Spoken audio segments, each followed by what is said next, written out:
episode 3 of the Foundation Strength series. In this episode, we're going to cover the deadlift. Okay, it'll be a little bit shorter than the other videos because there's less coaching points to explain. Some of them are the same, so some of you know already. So again, like I said on the lunge video, if you haven't watched this series from the beginning, where we start on the squat, stop the video now, go back and then watch the first 2 episodes because they're all progressive. So deadlift then. So I'm going to show you how to do this with the barbell. We'll grab a the barbell, kettlebell, and I'll grab a power bag as well to show you with that.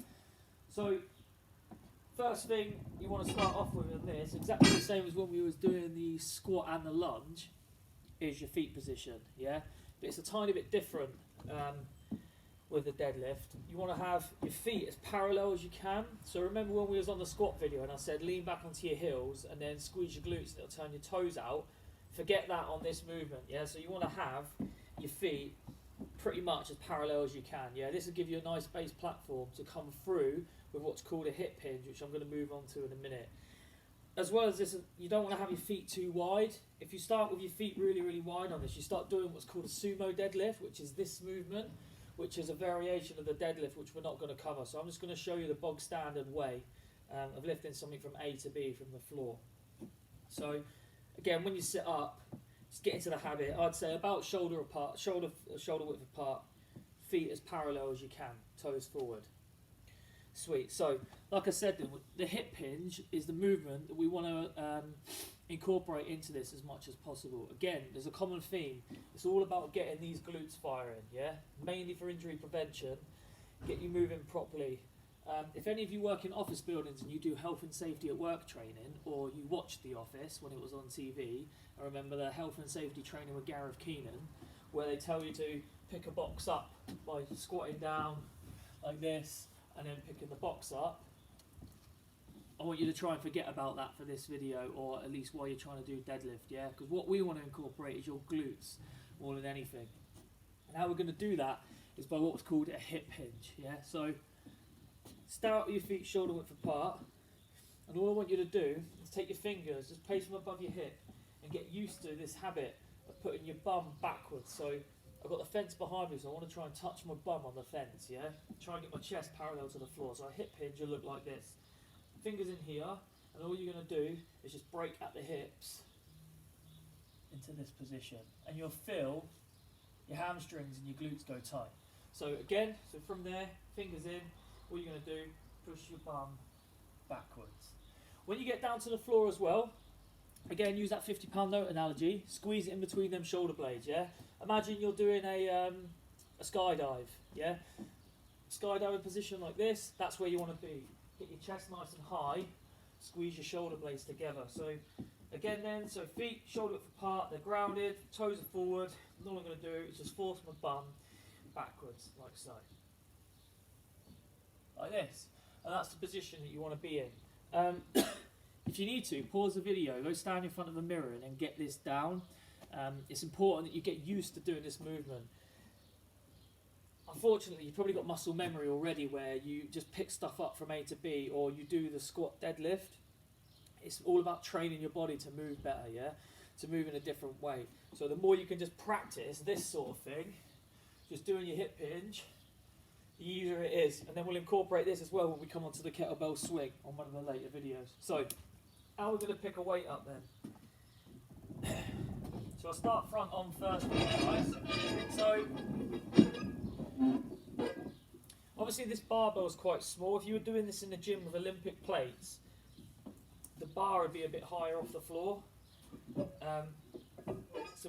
So it'd be about this high. So when you'd set up, you'd have to reach down lower, not reach down as far, sorry, to grip the bar. With this, obviously the barbells are on the floor and the bar isn't that high. Yeah. So when you step up to the bar, feet position wise, exactly the same as what we just did just a minute ago. You're going to come up to it. Your shins are going to touch. Yeah. And then all you're going to do when you come down and grip the bar, you're going to go down and you're going to grip on the outside of your feet. Yeah. So make sure the outside of your feet, not in the center. Your elbows want to be on the outside of your knees. Yeah. So that's where you grip it. You're going to hold on like so. Now, there's a few grip techniques you can use on this. When you're doing this with lightweight, it doesn't really matter because the bar isn't really going to go anywhere. When you start lifting heavier weights, you'll see people and they'll do a staggered grip, so this hand will be this way and this hand will be that way, or vice versa. This is just to counteract the bar moving, because if you imagine I've got a heavy weight and it's pushing down this way, as soon as my grip strength starts going and my fingers start releasing, it's going to start rolling down my hand, which is when you start dropping it on your toes. Okay, so to counteract that, you do what's called staggered, like so. Or you can go overhand, yeah, you can go underarm, yeah, but what I really want everyone to do is just focus on going overhand grip to begin with. There's another grip you can do to save your grip strength, which is called the hook grip. So if you're lifting really heavy and you haven't got lifting straps, what you can do is, so imagine this is the bar, what you do is you put your thumb underneath, and then all you do is you grip hold of your thumb like this. Now it's called hook grip because what happens is your thumb acts like a hook, so it's coming underneath.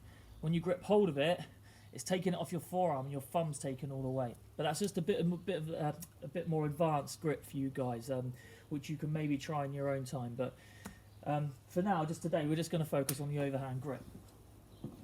So once we're in this overhand grip then, and we're in this position and we're ready to go, when you come down, you want to make sure that everything's engaged and you're starting off with your lats. And how you do that is with this bar, my good mate Dan Fallon always used to say to me, what you need to do is just imagine that you're snapping this bar in half. So imagine you've got a stick and you're trying to break that bar in half. Yeah, sorry, snap the stick in half. Exactly the same with this. So when you come onto it, get engaged, come down, get your feet in the right position, hands on the outside of the feet, over the top.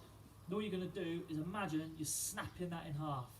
Snapping it in half. And straight away you'll feel your lats, which is this muscle here, tighten and engage, yeah?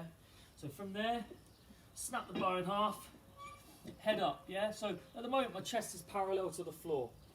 So I'll turn this way just so you can see the hip hinge position. So from there, you come up to the bar, get your feet in the right position, come down, we're here, and all you're going to do, you snap the bar in half, get everything engaged, and then I'm there. I'm ready now, I'm ready to go. Now, to initiate the deadlift, all you do to get this weight off the floor is you're just going to push forward with the hips and the glutes engage, yeah? So again, really hitting the hamstrings and the glutes. Want to try again to get away from this erector spine here. As soon as you start going angry cat position like this, that's when this takes over. So you really need to focus on keeping them shoulders back. Get the lats engaged and try and hold it.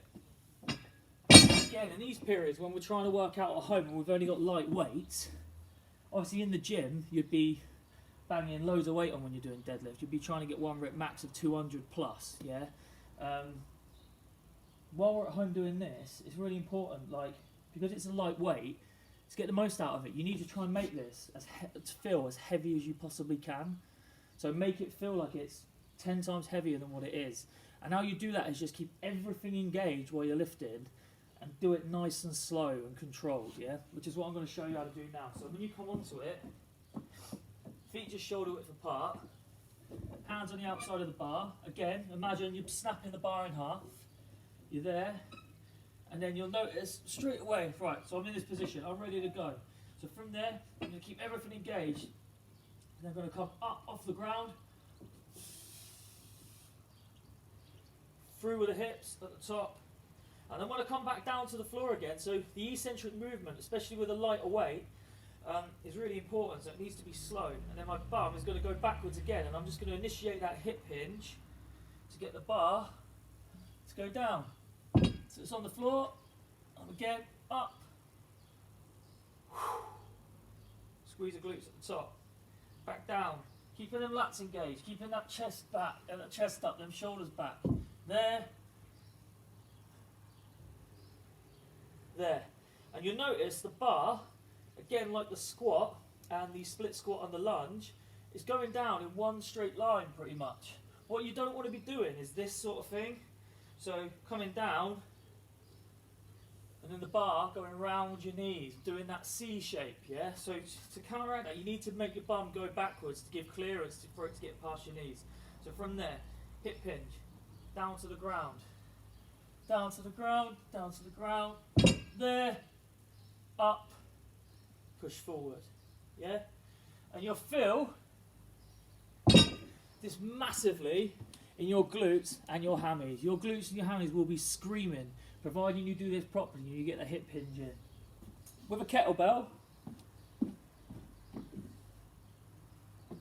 this is only a 10 kilo. Obviously some of you might have heavier ones. I'll just use this one to demo. So with a kettlebell, all you do is exactly the same, yeah? Your grip's exactly the same, your feet position is exactly the same, but your hands are a bit closer together.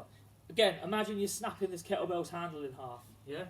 So from there, it's here, get your hands in, snap it, and you'll see, if you're doing this in the mirror, when I'm engaging my lats, what you want to try and get going is these creases in your arms, you want them to come forward. If they're not forward and front on with your mirror or your camera, however you're doing this, you're not engaging them lats properly.